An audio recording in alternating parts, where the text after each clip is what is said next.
Hello, my name is Matt Mrozinski, Performance Enhancement Specialist, Corrective Exercise Specialist, and 2008 Team USA Olympic Medical Staff Member. What were you involved in at LPHS? Before high school, I played volleyball. We had a men's volleyball team back in the day. It was a club team. I played basketball 2 years, ran track 2 years, played volleyball all 4 years. I helped with when Mrs. Lebo, Mary Beth Lebo was the volleyball coach. I helped with the women's volleyball team, like as an assistant. Mr. Shagley, who used to be a teacher there, science teacher, I helped him with the freshman volleyball and stuff. I did campus life, FCA, Spanish club. I think that's it. It was a long time ago, man. I graduated in 1992, so. Where were you in training? Well, I started off at Lifetime Fitness in Indianapolis, Indiana. That was in 1999 when they opened the club. I was there in 99 to 05, so I was at Lifetime Fitness, and then I partnered up with a chiropractor who I went to school with. We went to Alexandria School of Scientific Therapeutics together, and then we both worked at Lifetime together. He went on to become a chiropractor, and then I worked with him there doing like soft tissue work and corrective exercise stuff there. And then from there, I moved to Tennessee to be close to Jackson, my son, because that's his mom got remarried to a guy down there, so I moved down there. And I worked at a place called Magnolia Medical Center. It's one of the largest integrated holistic clinics in the Southeast. I mean, it's a huge clinic, but I was the director of sports performance. So I did a lot of public speaking, marketing stuff, and then I would write corrective exercise programs, and I'd work with the athletes when they came in to do the corrective exercise stuff.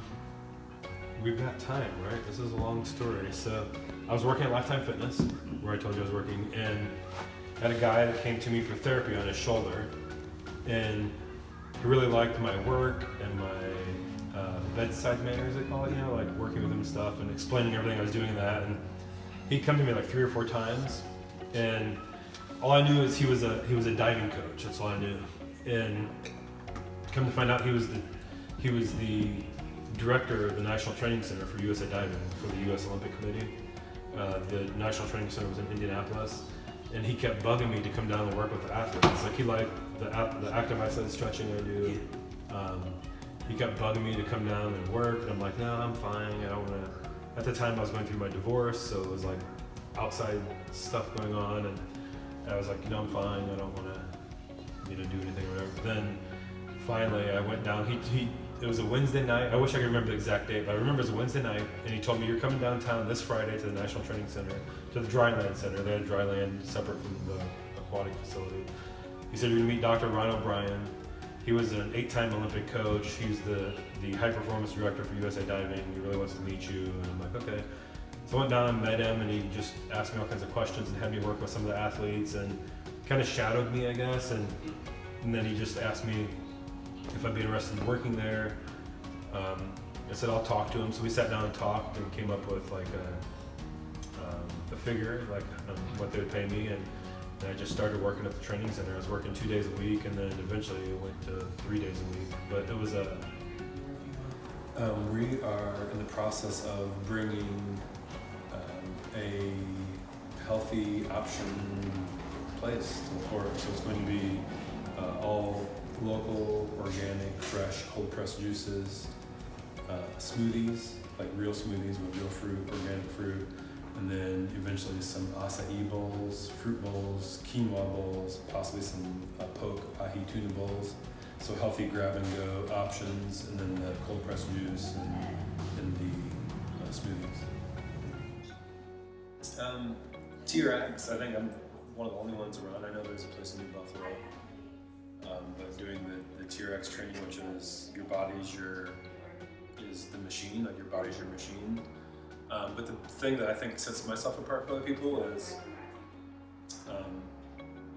the years of experience working with professional Olympic athletes. And I'm big on, I always tell my people, are you adding strength to dysfunction because you can create a dysfunctional pattern? So an example is, if you sprain your ankle and you're limping, even if your ankle gets better, then you notice like you still have kind of a limp and your hip might hurt and your shoulder might hurt and stuff. So are you adding strength and dysfunction? Form and function are unity. So I always say in order for proper function to exist, you have to create or achieve proper form. So I call it efficient, effective exercise because anybody can go in and throw weights around and, you know, not pay, like the trainers don't pay attention to people and their you know, clients are throwing weights around and throwing, you know, doing all this stuff. I always tell them I don't care how fast, how many, and how much you do improperly. Like, I want proper form because, like I said, you have to create, or proper form has to exist for proper function. And then I always say quality of motion at a joint is far more important than quality of motion at a joint. So there again, I don't care how much you can lift, how many reps you can do, how fast you can do it. If you're doing it poorly, you're adding strength to dysfunctional patterns, so it doesn't do your body any good. You know, you end up later in life, you know, having issues with, you know, joint issues. So low back, upper back, shoulder, hip, knee, ankle. So I think it's what sets me apart is the fact that I'm very particular about proper form